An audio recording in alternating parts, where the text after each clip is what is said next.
আজকে তোমাদের কাছে নিয়ে চলে এসেছি বেগুন বাহারের রেসিপি, যেটা নিরামিষ দিনে জমে যায়। কি বলো, দারুণ লাগে খেতে। তো চলো সেই রেসিপিটাই দেখে নিই। নিরামিষ দিনে এই বেগুন বাহার খেতে কিন্তু ভীষণ ভালো লাগে।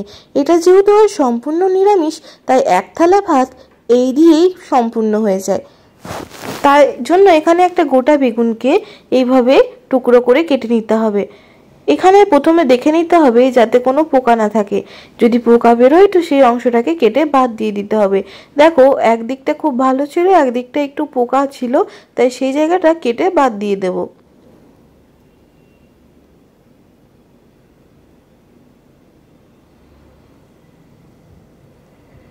বেগুনগুলোকে লম্বা লম্বা করে ঠিক এইভাবে কেটে নেবে।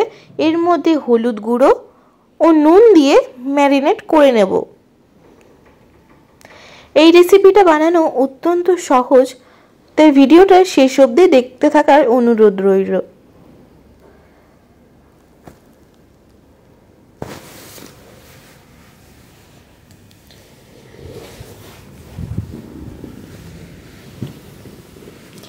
তারপরে দেখো, এখানে দিয়ে দেবো কড়াইয়ে বেশ খানিকটা সরষের তেল এবং বেগুনগুলোকে ভালোভাবে ভেজে নেব। 4টে বেগুনই একসাথে দিয়ে দিলাম। এপিট ওপিট করে বেগুনগুলোকে ভেজে নেব। আমার ভিডিও ভালো লেগে থাকলে চ্যানেলটাকে সাবস্ক্রাইব করতে ভুলবে না, বন্ধুদের সাথে শেয়ার করতে ভুলবে না এবং ভিডিওটাকে লাইক করতে ভুলবে না। আমি চেষ্টা করি যতটা সম্ভব সহজ করে রেসিপিগুলো তুলে ধরার। এক পিঠটা বেগুনটা ভাজা হয়ে গেলে উল্টে পাল্টে আরেক পিঠটাও ভেজে নেব।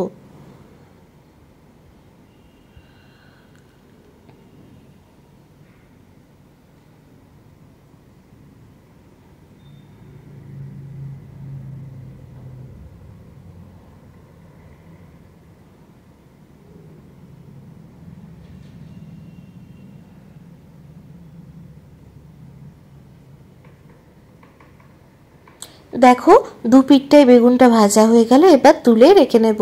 তেলটাকে ঝরিয়ে ঝরিয়ে ঠিক এইভাবে চেপে চেপে বেগুনগুলোকে তুলে রেখে নেব।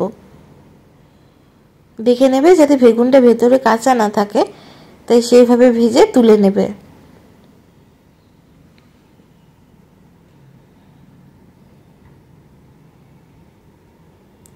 এবার ওই তেলের মধ্যে আমরা দিয়ে দেব হলুদ গুঁড়ো, দিয়ে দেব এখানে দেখো সর্ষের বাটা। এটাকে আমরা নাড়াচাড়া করে নেব।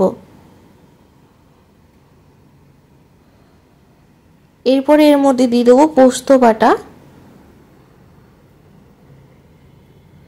সেটাকেও দিয়ে তেলের মধ্যে বেশ খানিকক্ষণ কষিয়ে নেব।